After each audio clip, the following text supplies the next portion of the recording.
ile tuine kubalonda kawaya abatomwe n'abarya funa kawaya mwifuna kintu abazire kubashemeza mubena hayi mwagenda mutambure yompora mpora aza mwiruka yinu bakubatera yo enu na wiruka kakwa so ati mami omukwata kawaya kugenda oshoma mpora aza nkatamu time table nagamba nyole kwika tingwera mufunda chwe kunganye kwika nagenda nagure bitabo echikunshobera nichenka kwesa sente ezikusinga ombitabo nkagura nk'ebitabo mpaka aturekere omuka hati wardrobe nyine ka nimbase kola library hati tushobora bintu obumuntu bwine wajana ndakumwambira uje hati nkakaka timana kakujeje mukale nekako exactly akaka best creative way a little best creative way queen little hati echo nchwenzi church teteya ngamu nabashantaka garuka ya recording hati kariya eri recording emali akiriye chama papa echo akiri kitu enakirebecho echo tuyambire kukwata akasashi because ganga kiwe cyo rakirebere iwe cyo kintu echo nimbire njire orakirebire omugabo tinka kirebaga no mu Uganda yona nabaza kireberana nariwe exactly atajo titan ne bamba kujinye motana kiri kitete ya ntikubasika mwana akano koko kubanza akaka nkako kubanza tugenda akakabiri hataka akaka ko Little Miss Uganda ambassador hati Little Miss Uganda ambassador hati nomako kwije neji crown ni negisashi yoni bajiga berondisho mucho mwako kwije hati wo za November ba December wako mtukufuna ndisho kwinarunkanya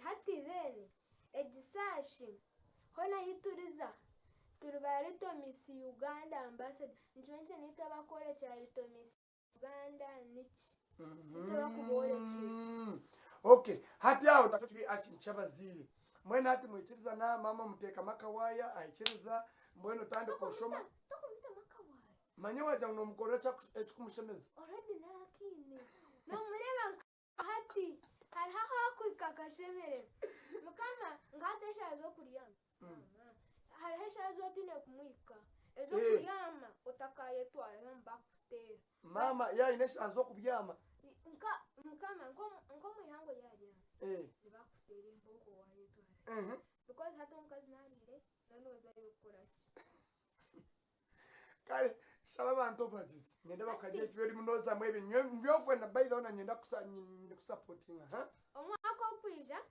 tujena international Miss United World amana gatire munangwa yabaka keshongoroka Omega from tujena international this year or next year okay ati of course tukatuje shohandos tukokwe muzine shohandos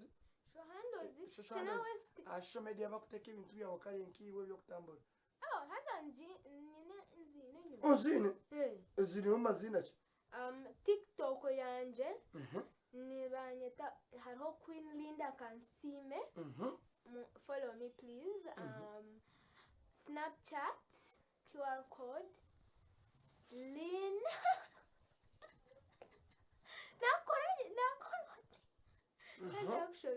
Lini 233 Snapchat ego then hati abara following TikTok Instagram yanje nayo ikanshoberira bambi Instagram yanje irakenshobera konka abara following TikTok mama nyana link for my Instagram ne kuberu so tumwine kushobera ni mukubumpo za following nini kuzifuna P7 hati ajya Snapchat nyotindu ajya Instagram nyotindu P7 Seniwe iwa ine Facebook mwedi kanya Facebook nje biti ne shit nyawagamba Snapchat nyoti kujimanya ne shit Snapchat ati ori Snapchat ego ai baba dere setu banono banje aba barevi ai baba twahemoka turonda Snapchat nyoti kujimanya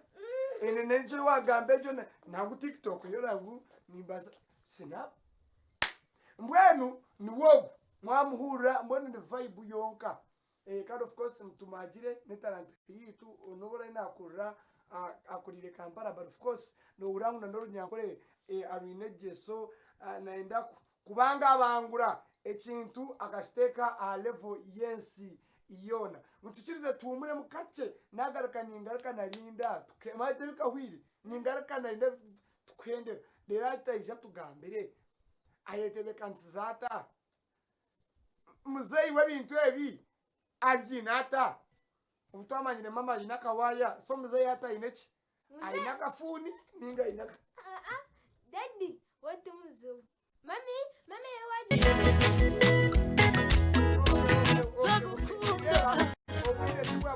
wetu kind of course chine shukran MC omwazo gwa izoba nyine na Queen aha ninga omugabekazi Queen Eru hati aniendora yakora abantu bawe ubakureho then uramusi yo mami na daddy kana abastiro bashabe still bakusupporting because chintu echo tine mbaziri no tazati mo muzira nakuremesa no muzakujana koko omurihaso kugira ngo nyomwana anje ngaha mwana anje agumumuka sati ndero namusi y'abantu what inabazire tichukora bambi namazima hati nyendo bazo baramusi y'abantu babanwane bawe hati abinjana none banje tubanyankuringanyo okoya gonde na munyankore mwana wanje takurugamba nagamba ki no rujunguro it's okay you can use English too hati ondo kwenda kwanza kushotinga uti na mama wanje na batata bagamba mazina bacemanye nabo bakazana bachengana Patience and Dr. Nahamya David. Okay kanda mwana Dr. Mwenu nanyondebe jakunda arware soka abiru kirwaro taka kateka umunonga uko kateka yigungu ngandu kata yite hata wako shati mana obwa mwana wanje kandi shwagarika ankole biri yirwaro rumpanga okay mami na dadi wa mama hati abandi nyenda kwebaza ba sister banje na ba cousin haza nabo bari omotokezesha wija nabo tuwakonka bambi twena yatufera twena twineze mukatuwa kihango kimuka mukaza kushemerura mbone nuko kato za cyale mwa zakushikora nchaka utakati no bundi nyenchaka kantuga kito Kampala naibo bundi ntukwija tuchikole anganya ndamana kubebaza Chantalu Sonia Sabi Melissa Marcy Ronnie Auntie Juliana Auntie Sheila yeah I think Samuel Emma Sean I want to thank you so much for coming and BT dubs to young kids my age. Now this is an inspirational message for you. Okay. Not just for the cousins or who. This one is for all of us. Now, you wanted to ask me about boot camp and how my school reacted to me contesting for Little Miss Uganda. Oh my Lord.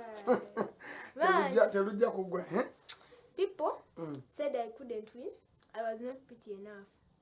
I'm a queen with braces. Okay. Now, people are like, nah, go get those braces out. You look ugly. Flat out. But now, abichibatai banje. Mutakaje nderaba nkabo. Omako kwijanye ndangarike ndebe yo Western Queen. Azari kurga kashenyi. Omako kwijanye ndaba kashenyi ndaba ambara ndaba antunga monye ndaba ankai. Mwana mbashange hari ahiza auditions. Ina wundi kwenda kubira kureba ndaba mwana mjende mweyikirizemo. Ejo crown buyo mwana mubasa gifune.